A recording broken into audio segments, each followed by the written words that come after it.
Vote BJP పార్టీకి వేసినట్టే, జనసేనకు వేసిన ప్రతి ఓటు బీజేపీ పార్టీకే వేసినట్టే. మరి మీకు ఎందుకు వేయాలి ఓటు?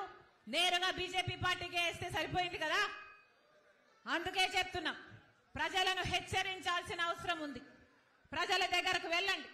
ఎన్ని ఇల్లులు తట్టగలిగితే, ఎన్ని తలుపులు తట్టగలిగితే, ఎన్ని గడపలు తొక్కగలిగితే అంతమంది దగ్గరికి వెళ్ళాలి.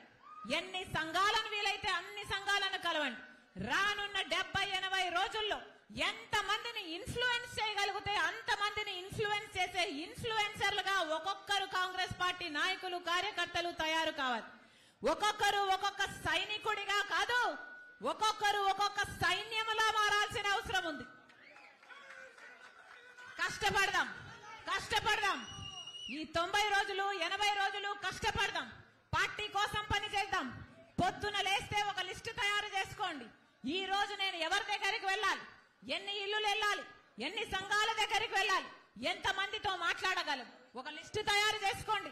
ఆ లిస్టు ప్రకారం ప్రతి రోజు మీరు చేయాల్సిన కార్యక్రమము మన భవిష్యత్తు ఎలా మారాలి, మన భవిత ఎలా బాగుపడుతుంది, మళ్ళీ ఈ పార్టీలకు అధికారం ఇస్తే మళ్ళీ బీజేపీకే బానిసలవుతారు అని చెప్పండి.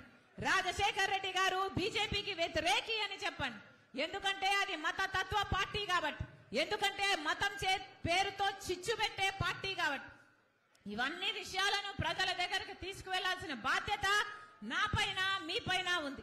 ప్రతి కార్యకర్త ఒక సైన్యంలా మారాలి అని కాంగ్రెస్ పార్టీ ప్రతి కార్యకర్తకు, ప్రతి నాయకునికి శిరస్సు వంచి చేతులు జోడించి మనస్ఫూర్తిగా ప్రార్థించుకుంటున్నాం. మీ అందరూ పని చేస్తే మళ్ళీ కాంగ్రెస్ పార్టీ అధికారంలోకి వస్తుంది.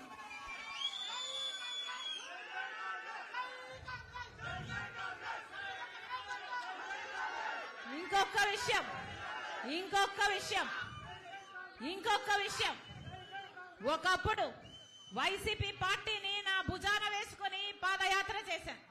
వైసీపీ పార్టీని నా పాదయాత్రతో నా ఇంటిని, నా బిడ్డల్ని పక్కన పెట్టి 3200 కిలోమీటర్లు పాదయాత్ర చేసి ఆ పార్టీని నిలబెట్టాను. వైసీపీ పార్టీకి ఏ అవసరం వచ్చినా నేను అండగా నిలబడ్డాను. ఆ పార్టీని అధికారంలోకి తెచ్చాను. ఈ రోజు కనీస కృతజ్ఞత లేకుండా ఈ రోజు నా మీద, నా వ్యక్తిగత జీవితం మీద, నా పేరు మీద నానా రకాలుగా నా మీద దాడి చేస్తున్నాం. అయినా చెప్తున్నాం, భయపడేది కాదు రాజశేఖర్ రెడ్డి బిడ్డ.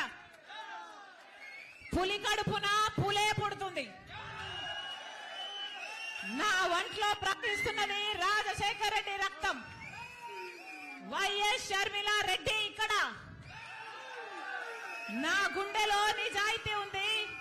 ఆంధ్ర రాష్ట్ర ప్రజలకు అన్యాయం జరుగుతుంది కాబట్టి ఇప్పుడున్న ప్రభుత్వమైన ప్రతిపక్షమైన ఆంధ్ర రాష్ట్ర ప్రజలను గాలి కొదిలేసింది కాబట్టి మళ్ళీ స్పెషల్ స్టేటస్ రావాలని, పోలవరం కావాలని, మనకు రాజధాని కావాలని, మన బిడ్డలకు ఉద్యోగాలు రావాలని, రైతులకు రుణమాఫీ జరగాలని, మన రాష్ట్రం మళ్ళీ అభివృద్ధి చెందాలని రాజశేఖర్ రెడ్డి బిడ్డ ఈ బాధ్యత, ఈ భారాన్ని భుజాన వేసుకొని నా పుట్టింటికి, ఎక్కడైతే నేను పుట్టానో నా రాజశేఖర్ రెడ్డి బిడ్డ తన పుట్టింటికి వచ్చి ఇక్కడ రాజకీయాలు చేస్తుంది తప్ప రాజశేఖర్ రెడ్డి బిడ్డ మరి ఏమిటో కాదు, రాజశేఖర్ రెడ్డి రక్తం అని మీరు గుర్తుపెట్టుకోవాలి.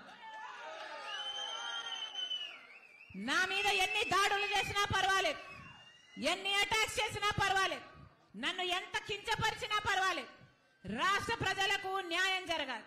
ఎంత త్యాగానికైనా, ఏ పోరాటానికైనా నేను సిద్ధం. మీరు రెడీయా? నేను రెడీ. మీరు రెడీ?